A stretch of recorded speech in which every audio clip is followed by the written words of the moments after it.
From Hollywood, it's time now for Edmund O'Brien as... Johnny Dollar. Dr. Colby calling back, Johnny. Oh, yeah, Frank. How am I? Oh, you've fallen behind. You'll need boosters for diphtheria and smallpox, typhoid, cholera. And if we can find room, why, we'll bring you up to date on your tetanus. Oh.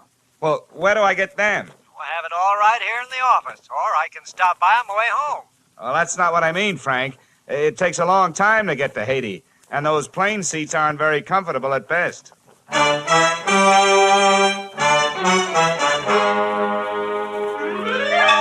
Edmund O'Brien, in another transcribed adventure of the man with the action-packed expense account, America's fabulous freelance insurance investigator... Yours truly, Johnny Dollar.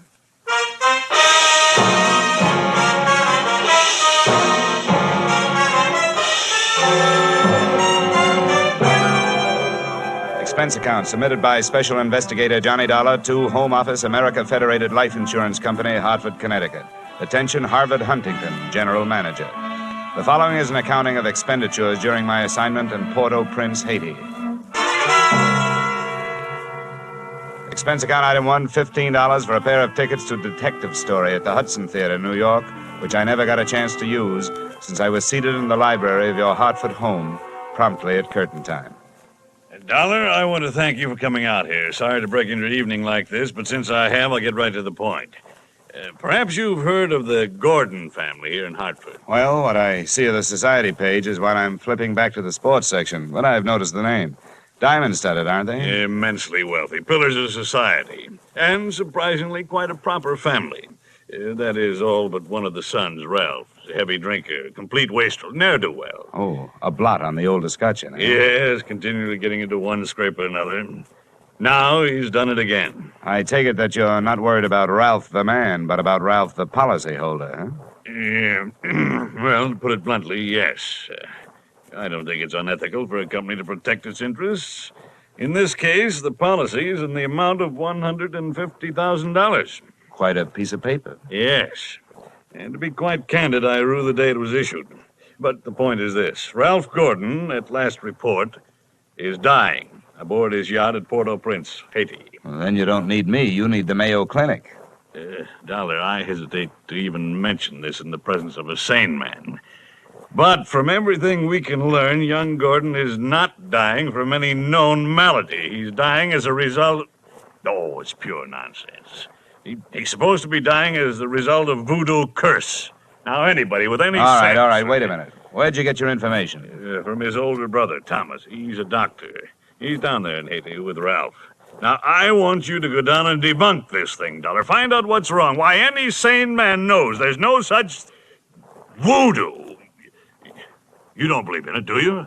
No, not unless I see it working. Expense account item 2, $148.70, Hartford to Port-au-Prince via airplane. Expense account item 3, $32.50, tropical clothes. And item 4, $25 spent while I browsed the waterfront bars in Port-au-Prince, looking for somebody who knew where the Gordon yacht was moored. When I found him, he not only knew that, he knew everything. It don't matter what you want to know about this blasted island. Ask me first. My name is Cap Regan, and I've been here since before repeal. Give up my citizenship, I did, with the help of a couple of prohibition agents. And I figure on sailing out my final days right here. What do you want with the Gordon craft? I want to see the owner, Ralph Gordon. How do I get to it? I reckon you pay me to row you out to her. My dinghy's down to the foot of the pier, just a short hail from where we're at. Well, good. Come on, let's shove off. Just sweet lie down my ration here. That'll put me in ship shape. What'd you say you wanted with that schooner? You figuring on buying her? Oh, thank you for the compliment. If I bought a boat today, it'd have to be a surplus life raft. I told you I want to talk to Gordon. A friendly visit or the other kind? Uh-huh. I'm beginning to see how you know so much about this island. Well, never question, never learn. Remember that, Sonny. This way, we veer off to starboard. Yes, sir. Never question, never learn. Look, I'm an insurance investigator. A company sent me down here to look things over, including Gordon. Something wrong? I don't know yet. What do you know about it? A jugful, Sonny, a jugful. Stood into the harbor about 2 months back. No sooner dropped his hook than his crew started taking the pierhead leap. Everybody jumped for the bosun, for reasons of his own.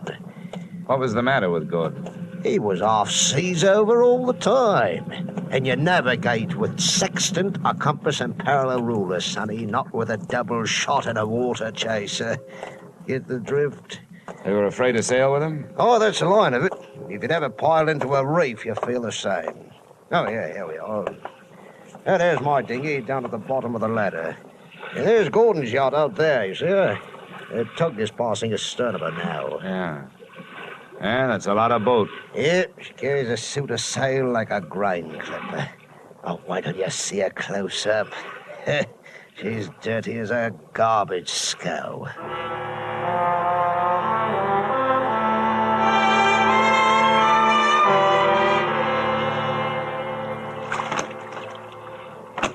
All right, give her a hail now, Sonny. We're close enough. Hey! Anybody aboard?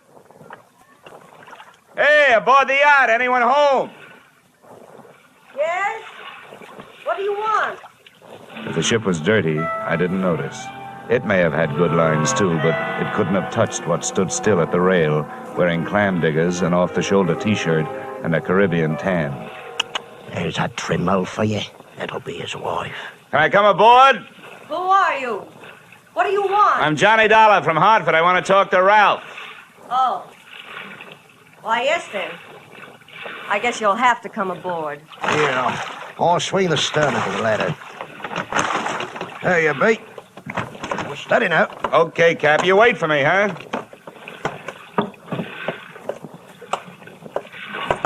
Well, how are things in Ralphie's old hometown?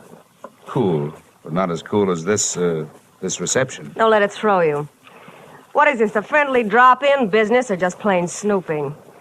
It's the last I met Weena, the wife they haven't heard about at home. Congratulations. Now I know why you like the way your shoulders bear. The better to keep a chip on them. If you're through being sharp, I'll let you hear what's left of my husband.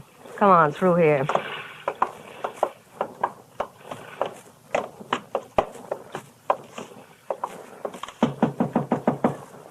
Hey, Ralph. You got a visitor from Hartford. Get away from this cabin, you gold-digging little chiseler. You take your visitor with you. Well, there you are, chum. He's got the door locked. It'll stay that way till he runs out of wine. You heard enough? Yes, enough to know how you acquired your charming attitude. Forget it. I walked into it with my eyes wide open. Let's get back out on deck. The light's better for throwing barbs at each other. Sure. Sounds like fun. Well, do I have to help you off the boat? Not until you help me by answering some questions. I'm an insurance investigator. I was sent down here by the company that holds a policy on your husband's life. What should I do? Faint? The story they got was that Ralph was dying from some kind of a voodoo curse. They don't believe it, neither do I. Why not? It might be true. Hmm? Oh, some old guy, they call him Papa Luau, came out to the boat. He yelled some things at Ralph, and when Ralphie threw a bottle at him, he swore he'd put a curse on him. Hey, how did they hear about it back in Hartford? Ralph's brother, Dr. Thomas Gordon, told them. You know him? Yeah, we hate each other. I wonder why he'd tell them. Well, maybe because he thought somebody who'd be better off with Ralph dead was using Papa Luau's curse as a cover-up. How would you stand as his widow? Get off this boat. Get off. What's the trouble, Eddie? Oh, Em. Yeah, come here, will you? Who's the boarding party? Just get him off, Em. Sure, honey. Well, mate, do you walk in or dive? Save your strength for the last scene, Goliath. I was just leaving.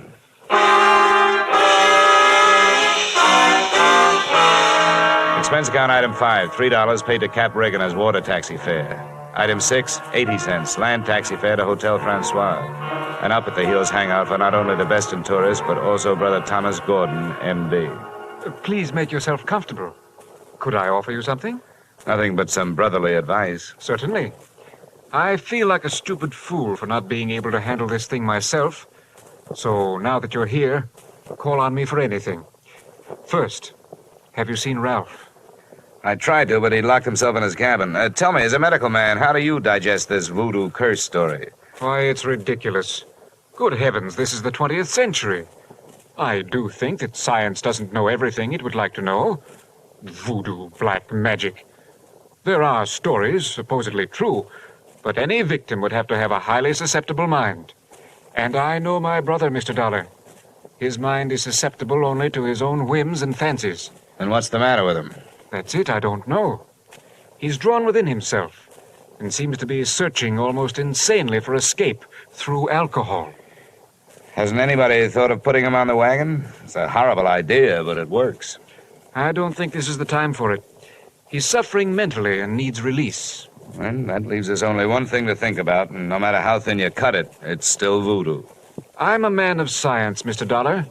I'd make hypocrisy out of all my knowledge and training if I attacked the problem from that direction.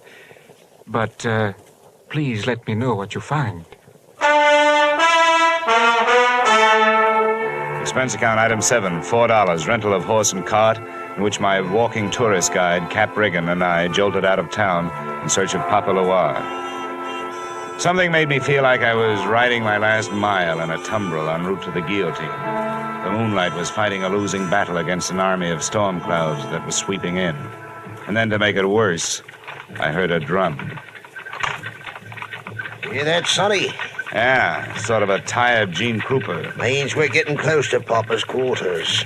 Is he the only one around here? Yep, none of that good Ogans performs in his territory. He's too mean. Oh, great. And that ain't no galley news, it's the truth. I tell you, there's lots of black magic, so-called.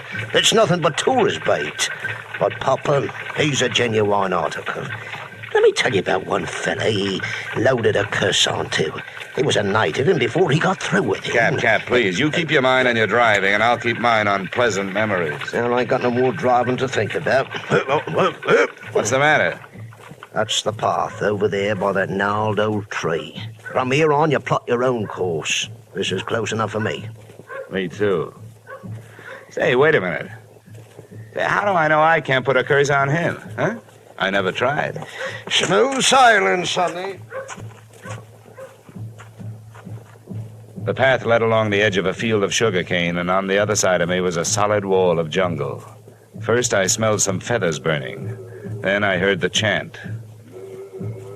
There was a door in the wall of jungle that led to a small clearing, and before the moon was smothered by another cloud, I saw a shack. Smoke curled out through an open door, and I could see the glow of a fire on the floor inside. Hey, Papa! I want to talk to you. Who is come to the house of Papua? Well, my name wouldn't mean anything to you, but what I have to say will. Can I come in? Entree. What are these words of so great importance as you wish to interrupt, Papua? All I know about voodoo is that I don't believe it. Legba. Legba. I've come to you because I haven't got any answers from anybody else. I want to know what's behind this so-called curse you put on Ralph Gordon. You not believe. You like me make you believe. Ralph Gordon, he die. Tonight, in the wind and rain. And for you, I have magic now. See my fire? You will believe the smoke. Now, believe.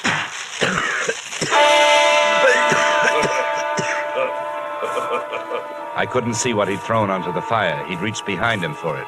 But when the smoke from it whirled around me, it seemed to grab my throat and squeeze. I stumbled back through the door. I hadn't believed in voodoo when I'd come in. But going out, I wasn't so sure.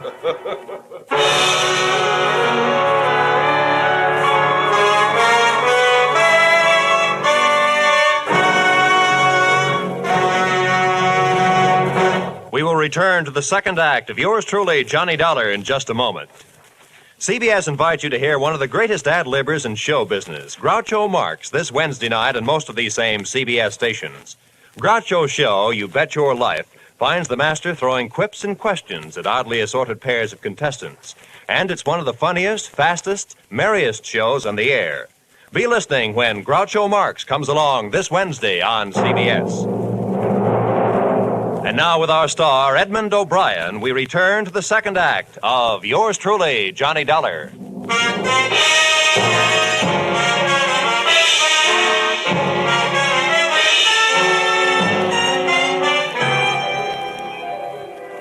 My throat burned.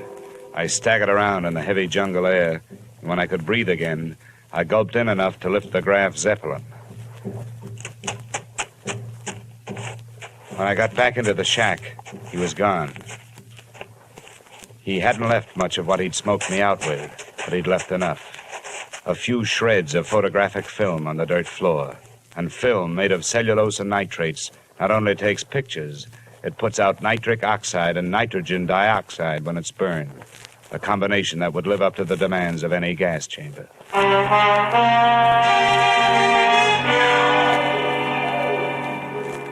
We headed back to the yacht, and this time I boarded without a hail.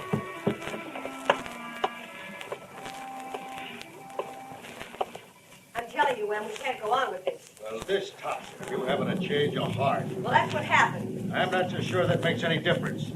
Maybe you're in too deep to back out. How would you like it if I spilled the whole thing? Oh, what difference does it make?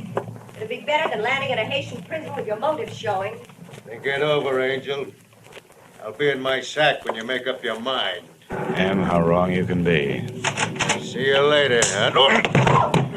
What are you doing on this ship? Get off. Oh, no. Not after that intriguing conversation I just heard. How much did you hear?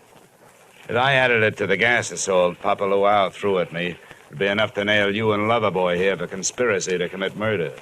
I don't know what you're talking about. The point is, I know what you two were talking about. Listen to me. You've got to believe me. I don't have to, but try me anyway. I admit that Em and I... Well, I did get involved with him. It was because Ralph turned into another man after we were married.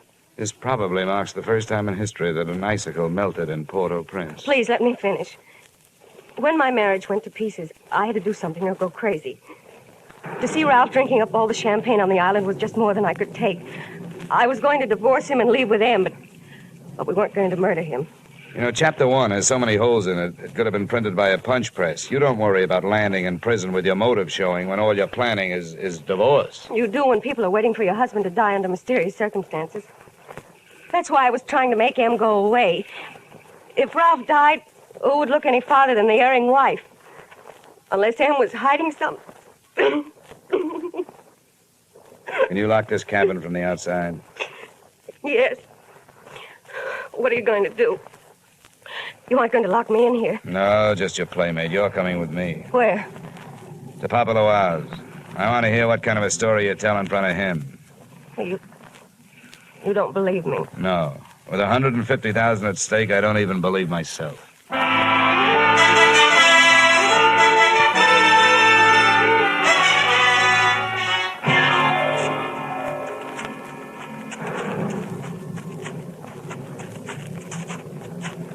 There's a shack.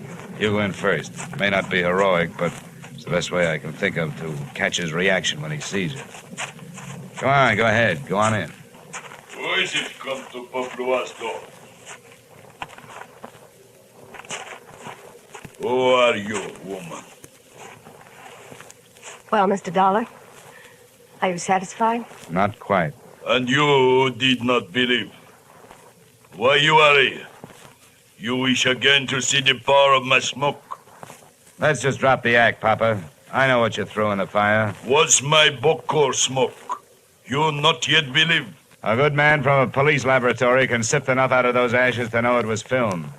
What is this you say? I say that I've got enough on you, you old fake, to put you in the local pokey. Who dare speak this to Papua? And that's where you're going to go if you don't cooperate. Now, that's a promise.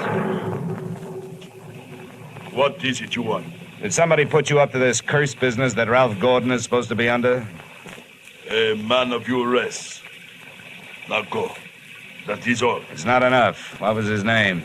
I not know the name. What did he look like then? My eyes were closed. Nuts. Come on. I'm taking you into town if I have to drag you by the hair. No, don't touch me. I will tell you how this is. It is true, I do not know the name or the face. He come to me. He asked me when comes next rain and wind. I tell him last night. But it's tonight. The storm come with the seat. He tell me he needs storm to close portholes in the ship. He say, if I bring this curse, I will be best organ on AT because it kill what man? That is difficult. That is all. Now you go. How about the film for the fire? Did he give it to you? That is true, not long before you come. Well, get rid of it, Papa, before you lose your license to operate. You go now. Papa Luau will be alone. Go now. All right, Mrs. Gordon, all right. Let's not stay for the music.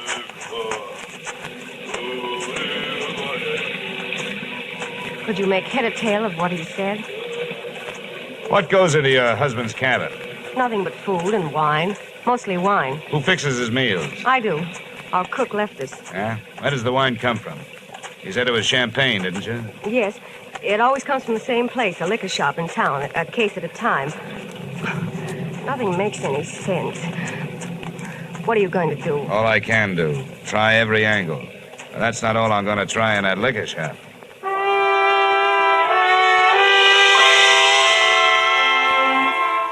Expense account item 8, $4.50, 2 quarts of rum, the purchase of which helped loosen the tongue of the proprietor who had been supplying Ralph Gordon's champagne. And the words that poured out weren't exactly intoxicating, but they sent me staggering to the nearest phone.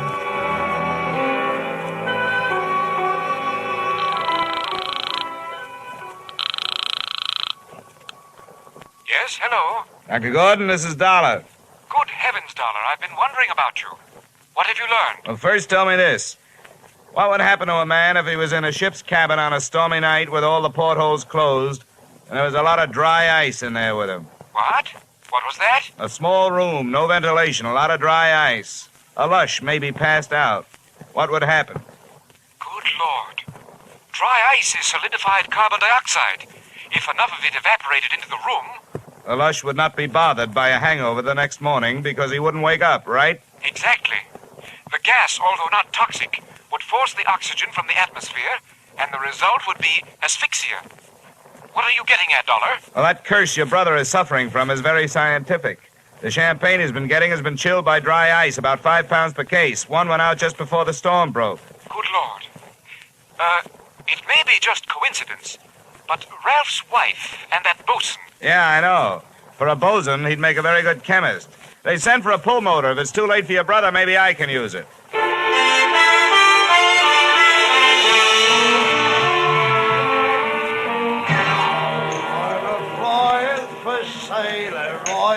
Hey, Cap, come on, will you? Ahoy, sonny. Set up around, George, for my shipmate and me. This is rum weather, sonny. Never mind around, Cap. You gotta row me out of that yacht again. What? In this weather? I wouldn't ask old Neptune himself to set out on a night like this. Come on, Cap. I'm in a hurry. Here's $20. I want time off the horn. Oh, what did you say?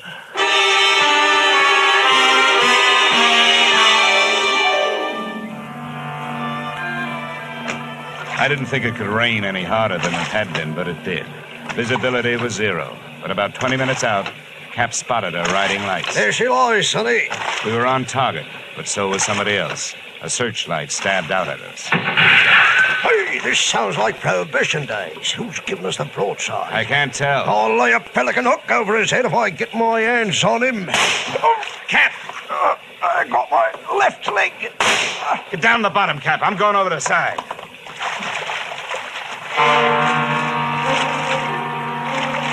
There was nothing to do but swim, so I swam. I tried to remember how many shots had been fired, and that's where I made my mistake. There was a lull in the shooting, which I took to mean that the gun was empty, so I thrashed my way to the ladder. But when I got there, the first thing I saw after I'd shaken the water out of my eyes was the muzzle of a rifle. The face looking down the barrel at me belonged to Brother Thomas Gordon, M.D. Sorry, Dollar. Killing you wasn't in my plan. But now it'll have to be done. I was waiting for a bullet to come my way, but instead the doctor did. Are you all right, Dollar? I'll thank you later for spoiling his aim. Forget it. That's me, big-hearted M. Say, get a boat hook on the doctor. He's our prize fish. Don't let him get away. I grabbed a fire axe out of its case on my way to Ralph Gordon's cabin. If it needed ventilating, I knew one quick way to do it. I didn't check for oxygen. I took a deep breath, held it, and went in. The cabin was littered with wine bottles, and in one corner, in an open case, was the dry ice that was in the process of cooling Gordon off for good. He was stretched out on his bunk. I hefted him to my shoulder and used the last of my breath getting him out of there. What's the matter with him? Come on, help me to get him stretched out. Right. Come on, give me a hand, will you? Yeah. Maybe we can save a policyholder. All right. 1, 2, 3, 4. 1, 2, 3, 4. 1, 2, 3.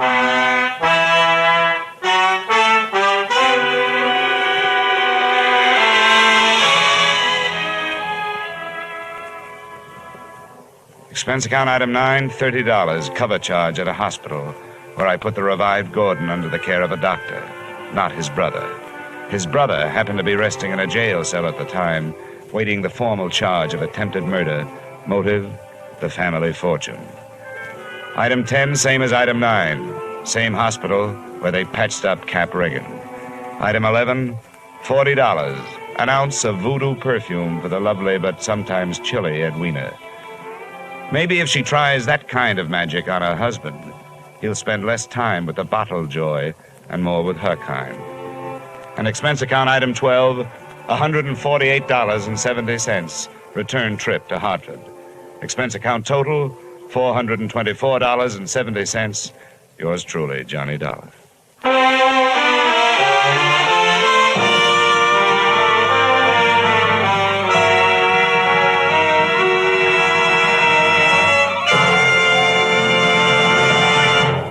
Yours truly, Johnny Dollar, stars Edmund O'Brien in the title role and is written by Gil Dowd and David Ellis, with music composed and conducted by Leith Stevens. Edmund O'Brien may soon be seen in the Columbia picture 711 Ocean Drive. Featured in tonight's cast were Earl Lee, Willard Waterman, Ted DeCorsia, Charlotte Lawrence, Lou Krugman, Byron Kane, Dick Ryan, and Clayton Post. Yours truly, Johnny Dollar, is produced and directed by Jaime Del Valle. Join us next week at the same time when, from Hollywood, Edmund O'Brien returns in another transcribed adventure of Yours truly, Johnny Dollar.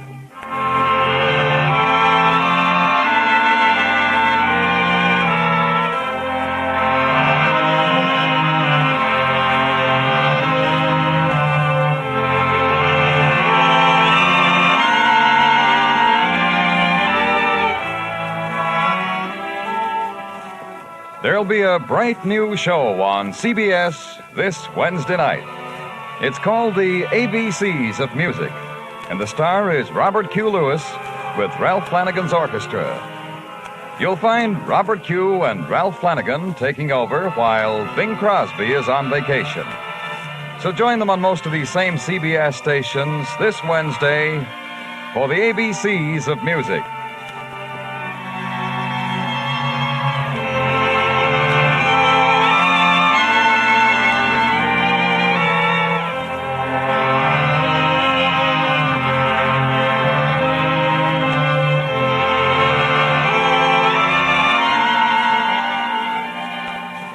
Beginning next week, yours truly, Johnny Dollar, will be heard at this same time on Thursday nights. Thursday nights for Johnny Dollar.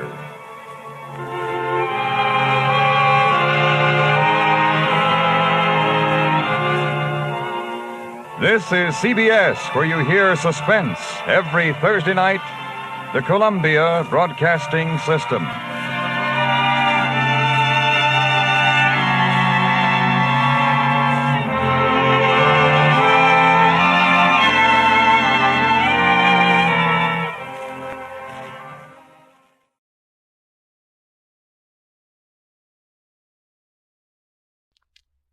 Wrigley's Spearmint Chewing Gum, the refreshing, delicious treat that gives you chewing enjoyment, presents for your listening enjoyment John Lund as Johnny Dollar. Dupree, Johnny, down at International. Oh, hello, Paul. Nice to hear your voice again.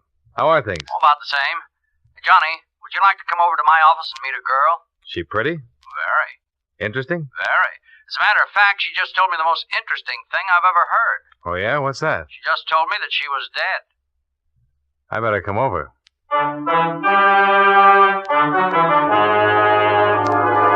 the makers of Wrigley's Spearmint Chewing Gum bring you John Lund in a transcribed adventure of the man with the action-packed expense account, America's fabulous freelance insurance investigator. Yours truly, Johnny Dollar.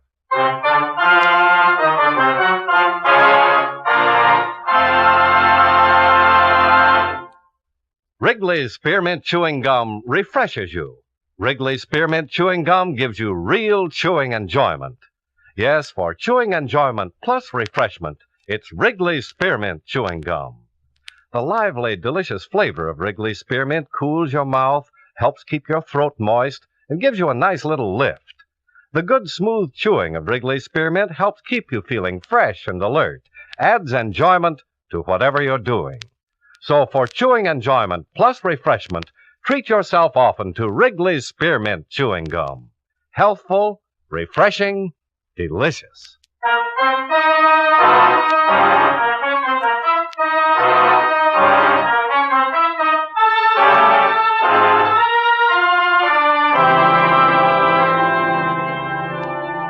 Expense account submitted by Special Investigator Johnny Dollar to the International Insurance Corporation, International Building, Hartford, Connecticut.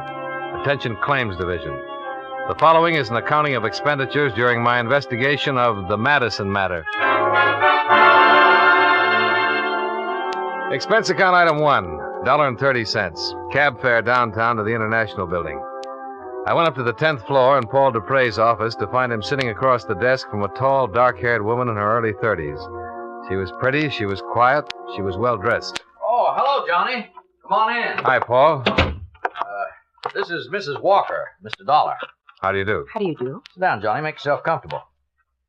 Mrs. Walker came to see me this morning with a most unusual story. Something Johnny. about being dead? Yes. Mrs. Walker, Mr. Dollar will be handling this matter for International. I wish you'd tell him exactly what you just told me. Well, there really isn't much to tell you, Mr. Dollar. It's just that I'm legally dead and my husband is collected on my insurance policy. What's your husband's name? Frank Madison, Dr. Frank Madison. I took the name Walker when it happened. It was my maiden name. My married name is Thelma Madison. Where does your husband live? In Los Angeles. I made a file check before you came over, Johnny. We issued a straight life policy on a Thelma Madison in Los Angeles, April 23rd, 1945. According to this, Mrs. Madison passed away June 5th, 1951. Claim was filed by the beneficiary, husband, Dr. Frank Madison, June 7th, and paid on the 10th of that month. Frank Madison, that's your husband? Yes. How much was the policy? Full claim, $10,000. Who adjusted it? A local man, Los Angeles office, McCarthy there. How about a death certificate? Oh, yeah. Here's a photostat. Cause of death, coronary thrombosis. Here. Thanks. This is signed by a Dr. Willis Reed, Mrs. Walker. Do you know Dr. Reed? Yes, he's a friend of my husband's. They share medical offices. Suppose you tell me how it worked. Well, one night Frank had a patient who was in pretty bad shape. A girl had been drinking somewhat and saw his shingle and just came in the office. She said she was feeling badly. I was there helping Frank, acting as receptionist. The girl had a heart failure in the examining room. You mean she died? Yes, there was nothing anybody could do. It was one of those things. Anyone there besides you and your husband? No. Well, how did all this work out? Well, we looked in her purse and found an address for her in Jersey City. No Los Angeles address? No, so we put in a long-distance phone call to the place in New Jersey. It was an apartment. We talked to the manager there. I see. He told us that the girl's mother had died very suddenly 2 days before and that her daughter was out in Los Angeles and he'd been trying to locate her to ask her what to do with the body. What was the girl's name? Wanda Thompson. Go on. Well, the man we talked to on the phone was quite upset. He didn't know what to do about the mother who had died in his apartment building, and he told us that the daughter was all she'd had in the world. In other words, Wanda Thompson was completely alone. Yes, as far as we knew. I see. Well, we didn't tell the man that she was dead, too. When Frank hung up the phone, he turned to me and said that we were in luck. I asked him what he meant, and he told me his idea. You mean to use her body? Yes, he called Dr. Reed and asked him to come over. Dr. Reed had never seen me, and he made out the death certificate. In your name? Yes, that's right. And your husband collected your insurance? Mm-hmm.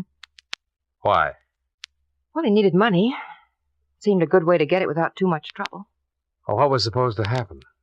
Well, I don't know. We didn't plan that far. I mean, I thought that Frank would eventually close his practice and come to New York, and we'd be together again. Is that where you've been all this time? In New York? Mm-hmm. And your husband never joined you? No. Did he write to you? Yes, for a while. Do you have any of the letters? No, I'm sorry. Do you know why he stopped writing? No. Why he never joined you? No. Is there any way that you can prove you're Thelma Madison? Well, not here in Los Angeles, I could. How? Well, people there know me. No, friends I've had all my life. Were you ever fingerprinted? No, I don't think so. During the war, did you work in a defense plant, maybe? No. Did you ever have a postal savings account? No. How about a California driver's license? No, I'm sure I don't have my fingerprints on file anywhere. Mm-hmm. Would you be willing to furnish me with a list of names, people who'd identify you if asked to? People in Los Angeles? Yes. Yes, I would. You've been living in New York under the name of Thelma Walker since June 1951. Is that right? Yes. Where? 2218 East 57th Street. I still have my apartment there. Have you been working? Yes, as a laboratory assistant, Hyde Park Stations Incorporated. My boss is Mr. Platt. Oh, I put in a call to them earlier, Johnny. Mr. Platt said he's employed an assistant named Thelma Walker for the last 16 months, but she hasn't been in for a week or so. I described this woman to him, and he said it sounded like her. Mm-hmm. Did you get any of the insurance money, Mrs. Walker? Not a dime. Were you supposed to? I suppose so. Would you say that this whole thing was your husband's idea? Yes. Well, you're the one who seems to have lost all around, Mrs. Walker. Well, what did you expect to get out of it? Well, I did it for Frank. What about Wanda Thompson and her people, if she has any? She hasn't. Very few people in this world are without somebody, somewhere. Would you be willing to sign a statement containing all the information you've given me here today? Yes. Do you realize that if what you tell me is true, that you'll be criminally charged? Yes.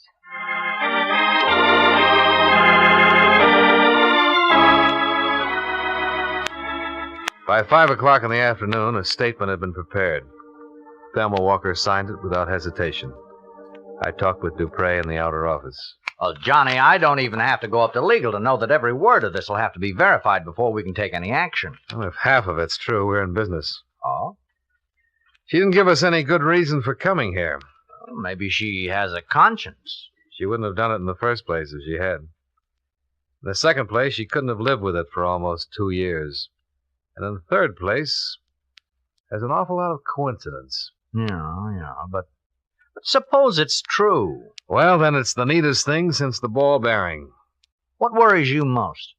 What I said before. She might be a crackpot with a good imagination. Well, let's find out.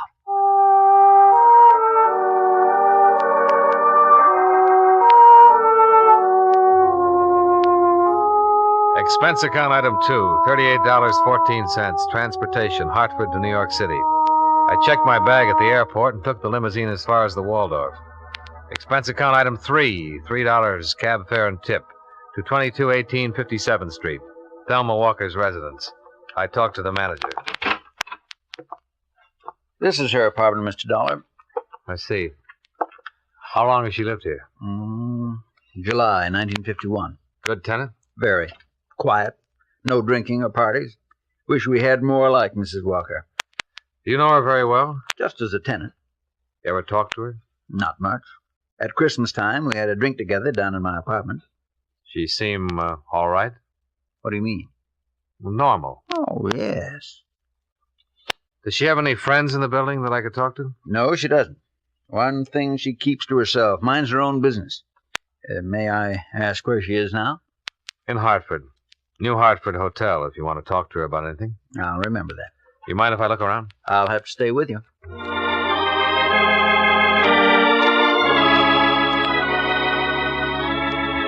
I found nothing in Thelma Walker's apartment that would help verify or disprove her story. An hour later, I located Mr. Platt, the proprietor of the Hyde Park Laboratories where Thelma Walker worked. His answers concerning her conduct, habits, and attitude were identical with those of the apartment house manager. I checked with 2 people who worked with her. The same. By midnight, I was back out at the airport. Expense account item 4, $2.25. Long-distance phone call to Hartford.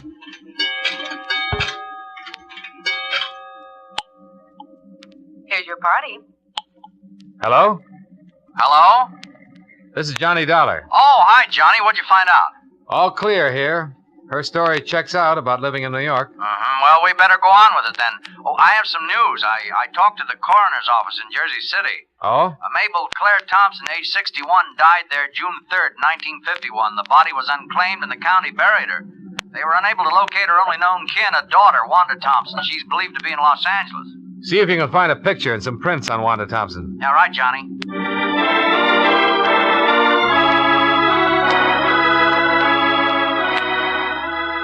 Expense account item 5, $185. Transportation New York to Los Angeles. I arrived at 8:35 in the morning. By 9:35, I was in my room at the Statler sleeping. At 4 o'clock in the afternoon, I awakened, shaved, and had something to eat. There was a special delivery airmail folder for me at the desk. It was from Paul Dupre. It contained a front and side view of Thelma Walker, along with a sample of her fingerprints and handwriting.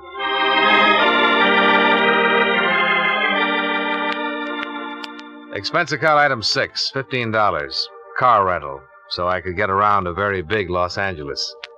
I caught a woman by the name of Quincy just as she was having a bite of dinner. Please excuse me for eating like this while you're here, Mr. Dollar, but I'm in a terrible hurry tonight. I have a date. Oh, that's all right, Miss Quincy. I'm intruding anyhow. No, not at all. You say you're from an insurance company? That's right. I thought perhaps you could help me. I'll try. What do you want? Well, I'd like to have you look at this. Mm-hmm. You know the woman in this picture, Miss Quincy? Well, she looks terribly familiar. Do you know her name? Let me think. Yes, I know that girl. Of course, that was Thelma Madison. Frank Madison's wife? Yes, poor Thelma died a year or so ago, very suddenly. How well did you know her? Oh, we played bridge together occasionally. We went shopping. I used to work for Dr. Madison as a receptionist. How long ago was this? A couple of years ago. I quit to take the job I have now. But you did know Mrs. Madison? Oh, yes, of course. She was in the office a lot of the time. And you're absolutely positive this is a picture of her? Well, yes. Is there any doubt? Well, we just want to be sure. Well, the poor girl's been dead almost 2 years. Aren't you sure? Yes. You know, I don't think you've been exactly telling me the truth. I just had your name on a list, Miss Quincy. I was told you'd be able to recognize a picture of Thelma Madison if you saw it. Oh, who told you that? I'd rather not say. So mysterious. You want some coffee? No, thanks. Well, you look nice enough, I'll say that. Oh, thank you. Miss Quincy, when did you hear about Mrs. Madison's death? The day after it happened. I dropped in to see Dr. Madison about some things I'd left there, and he told me what had happened. It was quite a shock. She was always so healthy. I see. Did you go to Mrs. Madison's funeral? No, there wasn't one. Dr. Madison had her body cremated.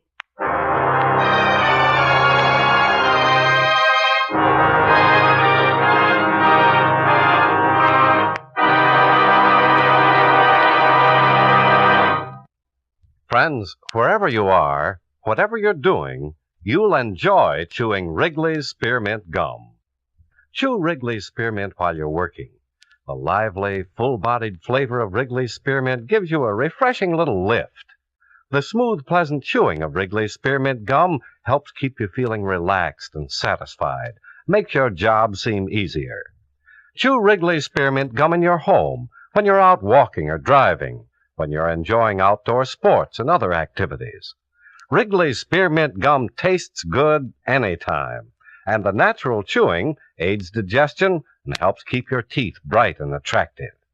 Yes, wherever you are, whatever you're doing, you'll enjoy chewing Wrigley's Spearmint Chewing Gum. Healthful, refreshing, delicious.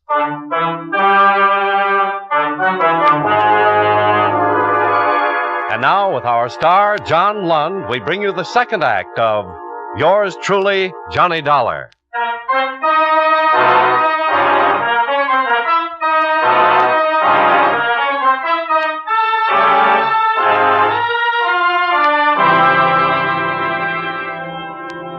Los Angeles police had a missing person report on Wanda Thompson dated June 21st, 1951. They'd been unable to get any leads as to her whereabouts. The reports had been filed by a man named Rexford. I looked him up. He lived in a small house off Laurel Canyon Drive. I told him my business. Insurance? Investigator. Oh. Well, come on in. Here, sit down. What can I do for you? I understand you once knew a girl named Wanda Thompson, Mr. Rexford. Yeah, that's right, I did. Don't tell me you know where she is. No, I couldn't say that exactly. Oh, you're looking for her, huh? Yeah. You been to the police? Yes. You filed a missing person complaint on her? Yeah, but they never did find her. Was she a good friend of yours, Mr. Rexford? Yeah, sort of. She was a nice little kid. Came from someplace in New Jersey. How long did you know her? About 3 weeks or so. How did you happen to meet her? I met her in a restaurant. She sat across from me. It was kind of crowded, and I don't get the wrong idea. It was just that we began talking, and we wound up going to a movie together. I saw her quite a bit for a while, and then she just up and disappeared without a word. That's about it. Do you remember when you last saw her? Sure, it was my birthday, June 5th. Went out and took in a play and had some drinks and food. I took her home, and she lived in a room over on, I think it was Berendo Street. 1480 West Berendo? Yeah, that's a little sort of court. That's the last I saw of her. Called a couple of times. The landlady said she hadn't seen her around. Then I went over there. We went in the room, found all of her things there, but she was gone. Finally got worried and went to the police. Mm-hmm. She drink much? No. You think something happened to her? Well, I don't know. I mean, anything could happen. Why would a kid like that just walk away from all her clothes and things and not let anybody know about it at all? Did she know many other people in town? Well, I told the police that I didn't think she did. I never heard her talk about anybody else. I knew she'd only been here for a little while. She came here for health. Oh? Yeah, some kind of heart trouble. Needed the weather or something like that. Did you tell this to the police when you reported her missing? No, should I? Did she go to a doctor here? Oh, yeah. I saw him a couple of times while I knew her. Was his name Madison, by any chance? Dr. Frank Madison? Yeah, that's it. Dr. Madison. He was the guy who was taking care of her.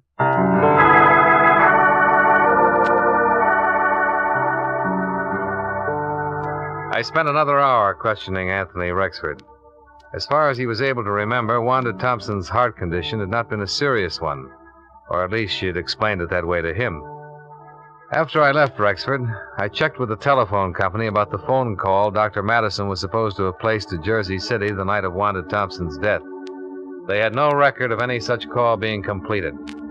I decided to try Dr. Madison himself. Well, what can I do for you, Mr. Dollar? I'm an insurance investigator, Doctor. I understand you once treated a patient named Wanda Thompson. Wanda Thompson? Wanda Thompson? I don't remember. What did I treat her for? A heart condition. Oh, well, soon find out.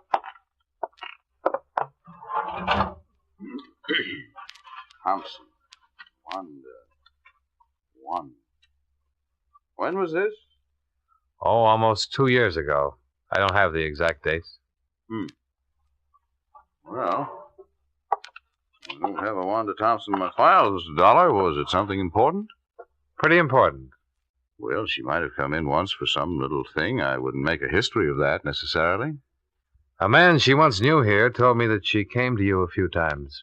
Could have been another Dr. Madison? No, she told him it was you. That's funny. Well, say, now, wait a minute. You say this was 2 years ago? About that. My wife was acting as receptionist for me then. She wasn't too good at keeping records. Oh. You suppose I could talk to her and ask her? My wife is dead, Mr. Dollar. Oh. I'm sorry I can't be of more help. I thought every doctor kept a record of all his patients, even if they just came in with a nosebleed. As I said, my wife wasn't too efficient at her job here. Oh, yes. You did say that, didn't you, Doctor? What is this, Mr. Dollar? My chance to get a look at you. What do you mean by that? I'll come right out and say it, Doctor. You should have kept a file on Wanda Thompson. You should have kept that above all other things.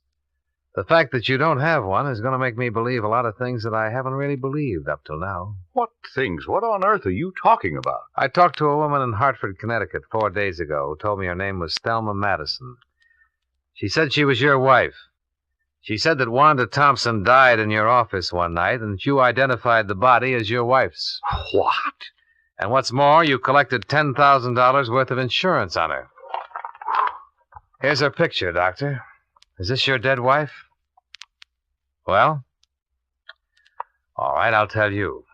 It is your wife, and she's still very much alive. And the story she told me in Hartford is pretty much the truth. I've never seen this woman before in my life. That's funny. 14 people in Los Angeles who knew her pretty well have seen that picture, and all of them say her name is Thelma Madison, that she was your wife. I've talked to every one of them, and I've got statements from them to that effect. And what's more, I have a rather long statement from Thelma Madison herself. Tells the whole story. Would you like to read it? No. Then maybe you'd like to make a statement yourself. I have nothing to say, Mr. Dollar. No, I didn't think you would, Doctor.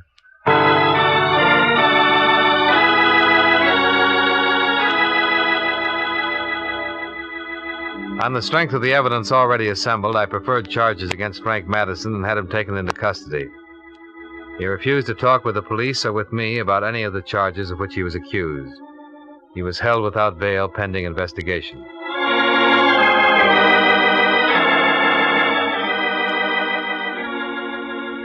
Expense account item 7, $2.20. Telegram.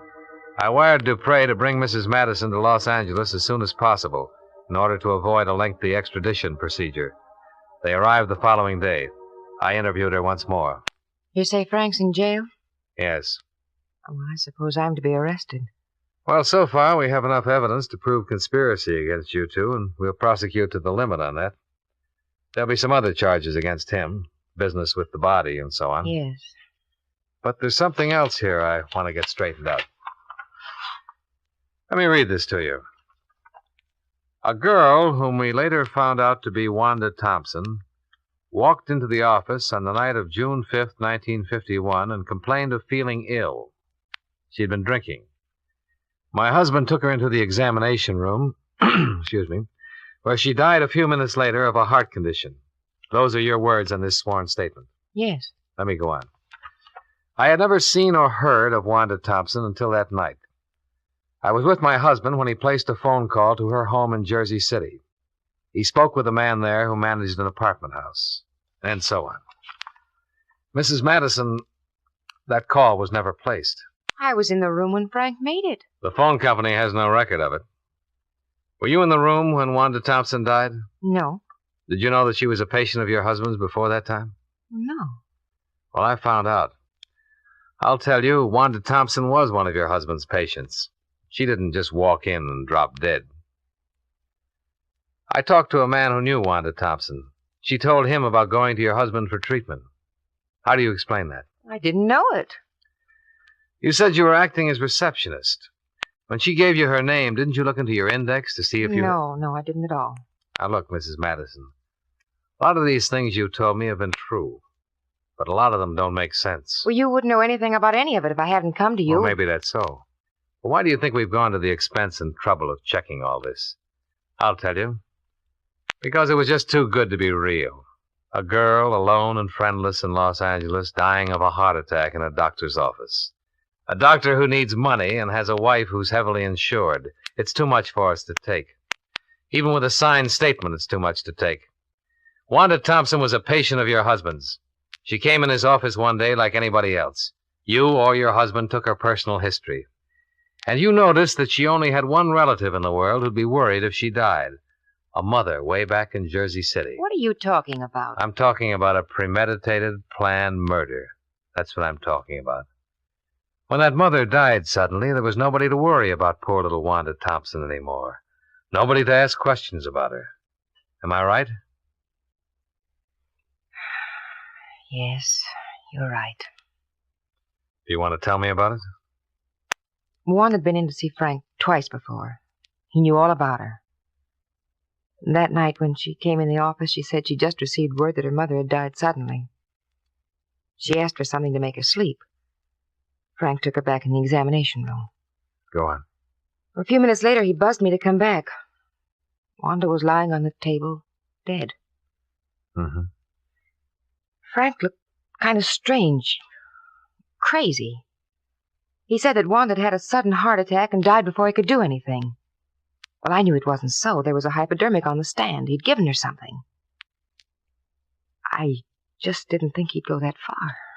Hadn't he discussed something like that with you before? No, I swear he hadn't said a word to me before that night. And he had it all planned when he called me back in the examination room. He called Dr. Reed on the phone and told him that his wife was very ill and asked him to come over and help out. When Dr. Reed got there, he showed him that poor girl, and he said it was me. And that's how Reed signed the death certificate? Yes. Where were you all this time? In Frank's office, I heard every word. But you didn't say anything?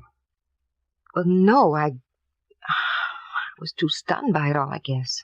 When did you leave town? That same night. Frank made me. He said he'd handle everything. I accused him of killing Wanda, and he said that she just died there. But I know it wasn't so. Okay. You want a cigarette? Yes, please. Here you go. Thank you. Thanks. Oh, I'm glad it's all over now. I'm terribly glad.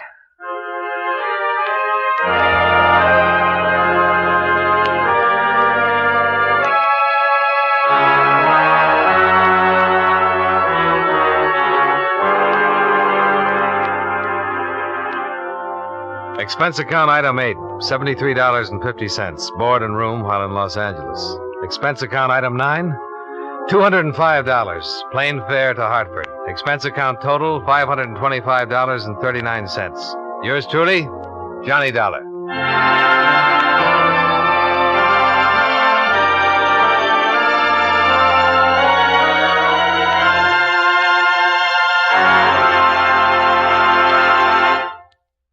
Remember, friends, Wrigley's Spearmint Chewing Gum refreshes you. Wrigley's Spearmint Chewing Gum gives you real chewing enjoyment. The lively, full-bodied flavor of Wrigley's Spearmint cools your mouth, freshens your taste, sweetens your breath.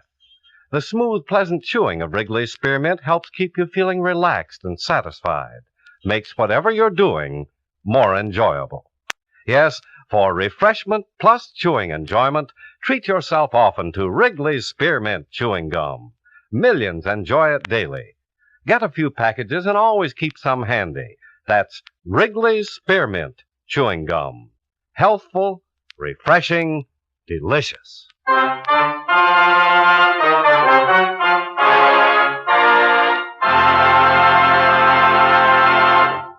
Yours truly, Johnny Dollar, brought to you by Wrigley's Spearmint Chewing Gum, stars John Lund in the title role and was written by E. Jack Newman with music by Eddie Dunstetter.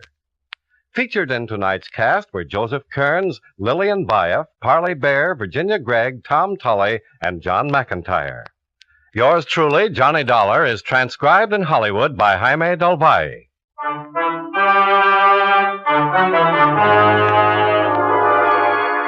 The makers of Wrigley's Spearmint Chewing Gum hope you enjoyed tonight's story of Johnny Dollar and that you're enjoying delicious Wrigley's Spearmint Gum every day. This is Charles Lyon, inviting you to join us again next week at this same time when, from Hollywood, John Lund returns as... Yours truly, Johnny Dollar.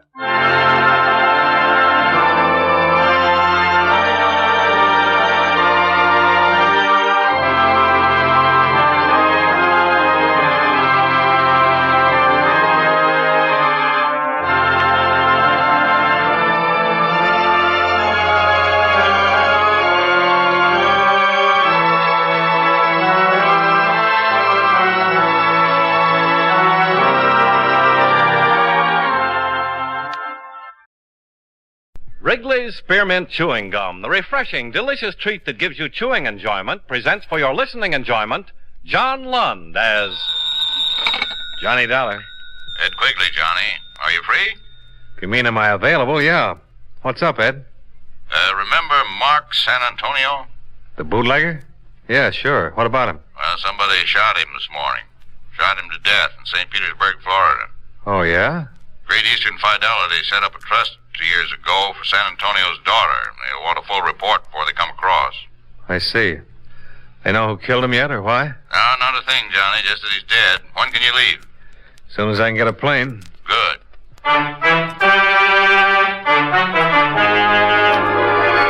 The makers of Wrigley's Spearmint Chewing Gum bring you John Lund in a transcribed adventure of the man with the action-packed expense account, America's fabulous freelance insurance investigator. Yours truly, Johnny Dollar.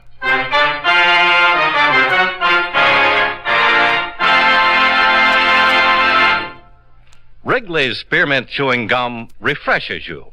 Wrigley's Spearmint Chewing Gum gives you real chewing enjoyment. Yes, for chewing enjoyment plus refreshment, it's Wrigley's Spearmint Chewing Gum. The lively, delicious flavor of Wrigley's Spearmint cools your mouth, helps keep your throat moist, and gives you a nice little lift. The good, smooth chewing of Wrigley's Spearmint helps keep you feeling fresh and alert, adds enjoyment to whatever you're doing. So for chewing enjoyment plus refreshment, treat yourself often to Wrigley's Spearmint Chewing Gum. Healthful, refreshing, delicious.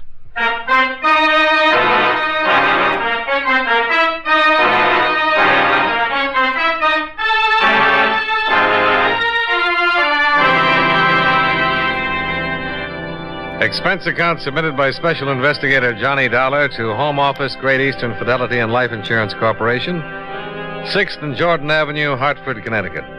The following is an accounting of expenditures during my investigation of the San Antonio matter. Expense account item 1, $162.03. Transportation and incidentals, Hartford to St. Petersburg, Florida. I arrived exactly 10 hours after I received the call from Ed Quigley. The rainy weather there was as bad, if not worse, than the weather I just left. I checked in at the St. Petersburg Hotel, shaved, showered, had a meal, and started in. My first contact was a police officer, Lieutenant Benjamin by name.